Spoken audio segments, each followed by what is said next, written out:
అఖిలపక్ష సమావేశానికి ముఖ్య అతిథులు వచ్చిన సంఘ నాయకులకి, రాజకీయ నాయకులకి అందరికీ ప్రత్యేక ధన్యవాదాలు. అందరి కోణం ఒకటే, ప్రధాన లక్ష్యం మెయిన్ రోడ్. ఒక రోడ్డు సమస్య కాదు, విద్య, వైద్యం ఇవన్నీ సమస్యలే. ఒక రోడ్డు సమస్య చెప్తున్నారు తప్ప విద్య గురించి, వైద్య గురించి ఎవరు చెప్పట్లేదు. కాబట్టి అది కూడా మనకు సమస్య.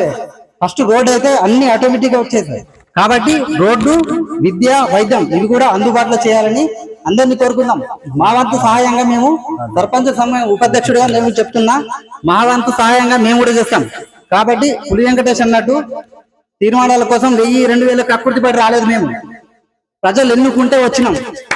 చెప్తున్నా కాబట్టి ప్రజలు ఎన్నుకున్నారు కాబట్టి వస్తున్నాం. 1000-2000 కక్కుర్తి పడి రాలేదు. అందరి కోణంలో చూస్తే రాజకీయ నాయకులు మీద తొక్కుతున్నారు. కాకపోతే రాజకీయ నాయకులు ఉట్టిగైతే వాళ్ళకు వాళ్ళు ఎన్నుకోలేదు కదా. మనం ఓటు వేస్తే వచ్చారు వాళ్ళు. గల్ల పట్టి అడగాలి. ఓటు వేసినాం కదా, అడిగే సత్తా మనకు లేదా? చెప్పండి, అడిగే సత్తా మనకు లేదా?